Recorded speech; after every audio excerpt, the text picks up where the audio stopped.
आज कक्षा 10 के विद्यार्थियों के लिए बहुत ही महत्वपूर्ण क्वेश्चन है, मोस्ट इम्पॉर्टेंट क्वेश्चन है। आप देख रहे हैं मेरे हाथ में है अनसॉल्व्ड पेपर, देख रहे हैं ना। ये अनसॉल्व्ड पेपर में कई बार एक प्रश्न पूछा गया है, कई बार एक प्रश्न आया है जो उस क्वेश्चन को मैं हल कर रहा हूं। पहले प्रश्न आप देखिए, एक धातु के घनाभ की विमाएं 100 सेंटीमीटर गुणे 80 सेंटीमीटर गुणे 64 सेंटीमीटर है। इसे पिघला करके एक घन बनाया गया है। घन का पृष्ठीय क्षेत्रफल ज्ञात कीजिए। देख रहे हैं, आपको दिखाई दे रहा है। अब बच्चे यहाँ क्या गलती करते हैं, जहां पर कोई भी वस्तु को, चाहे घन हो, चाहे घनाभ हो, चाहे बेलन हो, चाहे शंकु हो, जिसको पिघलाया जाता है उसका आयतन निकाला जाता है। तो क्या पिघलाया जा रहा है? घनाभ को। तो घनाभ की लंबाई चौड़ाई ऊंचाई है, जिसमें लंबाई चौड़ाई ऊंचाई अलग अलग हो उसे घनाभ कहते हैं, और जिसमें लंबाई चौड़ाई ऊंचाई सब बराबर हो उसे क्या कहते हैं? घन कहते हैं। तो घनाभ को पिघलाया जा रहा है। अब आप देख रहे हैं ना, 4 नंबर का है, बहुत मोस्ट इंपॉर्टेंट क्वेश्चन है। अब मैं हल कर रहा हूं, देखिए इसको अलग रख रहा हूं। अब ये है मोस्ट इंपॉर्टेंट क्वेश्चन, 4 अंक का है ये क्वेश्चन। तो देख रहे हैं ना, मोस्ट इंपॉर्टेंट क्वेश्चन है, 4 अंक का है। प्रश्न है, एक धातु के घनाभ की विमाएं 100 गुणे 80 गुणे 60 64 सेंटीमीटर है। इसे पिघलाकर एक घन बनाया जाता है। घन की पृष्ठियों का क्षेत्रफल, मतलब पृष्ठीय, एक आपको घन के पृष्ठीय क्षेत्रफल ज्ञात करना है, पृष्ठीय क्षेत्रफल ज्ञात करना है। अब जहां पर पिघलाया जाता है, चाहे घन हो, चाहे घनाभ हो, चाहे बेलन हो, चाहे शंकु हो, उसका आयतन निकाला जाता है। तो घनाभ का आयतन निकालना है आपको। घनाभ का आयतन बराबर, सूत्र याद होना चाहिए, घनाभ का आयतन बराबर होता है लंबाई गुणे चौड़ाई गुणे ऊंचाई। देख रहे हैं ना। अब ये है कितना, अब घनाभ का आयतन बराबर होता है लंबाई गुणे चौड़ाई घनाभ। तो इसका आयतन कितना हो जाएगा? 100 गुणे 80 गुणे 64। अब गुणा कर लीजिए, एक शून्य रख दिए मैंने, 1 2 3 1 2 3 शून्य, 8 से गुणा करेंगे 8000, मतलब 100 गुणे 80 करेंगे 8000, अब गुणे 64 और है। तो अब 3 शून्य रख दीजिए, 8 से गुणा कर लीजिए 64 में, 8 चौक 32 की 2 हाथ से लगा 3, 8 छंग 48, 3 51, 512 और 000 3 जीरो है घन सेंटीमीटर। ये इसका आयतन हुआ, घनाभ का आयतन, घनाभ का आयतन। अब ये जो है घनाभ का आयतन इतना है, इसको क्या किया गया? पिघलाकर एक घन बनाया गया। तो घनाभ का आयतन बराबर घन का आयतन हो जाएगा। कहने का मतलब घन का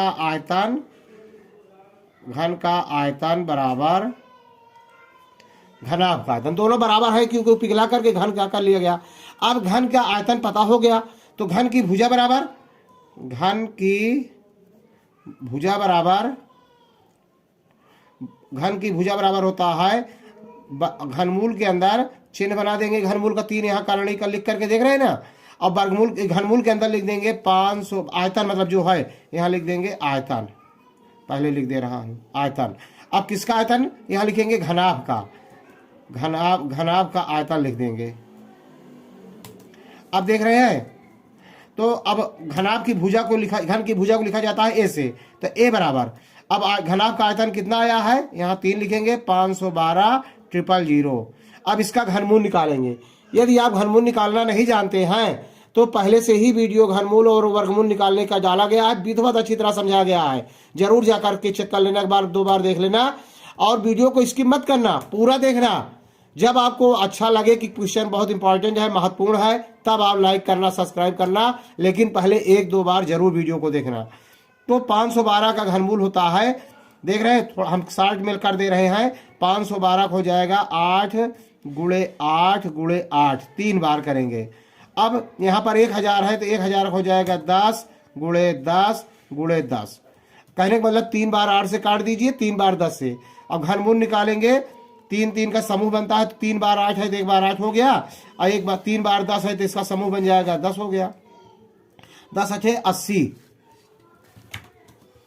देख रहे हैं ना, इसका 80 हो गया। इसका घन की भुजा कितना हो गया? घन की भुजा 80 सेंटीमीटर हो गया। अब इसमें पूछ क्या रहा है? घन की पृष्ठीय क्षेत्रफल। तो घन का पृष्ठीय क्षेत्रफल बराबर, सूत्र आपको याद होना चाहिए, ये लिख रहे हैं हम, घन का पृष्ठीय प्रेस्टीज, बंद कर दिया कराना जब। अब देख रहे हैं ना, घन का पृष्ठीय क्षेत्रफल बराबर होता है 6a²। क्या होता है? 6a²। बिल्कुल, मेंसुरेशन के कई वीडियो डाले गए हैं सूत्र का, सभी सूत्र उसमें समझाए गए हैं, जरूर देखना। अब इसी सूत्र में रखते हैं, देख रहे हैं ना, घन का पृष्ठीय क्षेत्रफल बराबर क्या हो गया? 6a²। अब हम आगे देख रहे हैं, तो क्षेत्रफल बराबर, और नीचे करो, चलो। पृष्ठीय क्षेत्रफल बराबर 6a² होता है। तो 6 गुणे a का मान कितना आया है? 80। 6a² है क्षेत्रफल, तो इसका हो गया 6 गुणे a का मान आया है 80 भुजा, 80 गुणे 80।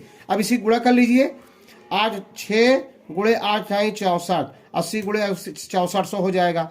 अब 6400 में 6 से गुणा कर दीजिए, 0 0, 6 चौको 24 की 4 हाथ से लगा दो, 6 छंग 36 2 38, तो मतलब 38,400 वर्ग सेंटीमीटर। बहुत ही इंपॉर्टेंट है क्वेश्चन, देख रहे हैं ना। जहां आपके समझ में ना आया हो पुनः आप कमेंट कर सकते हैं, वीडियो को पूरा देखना। यदि वीडियो अच्छा लगा हो तो लाइक करना, सब्सक्राइब करना। जय हिंद, जय भारत।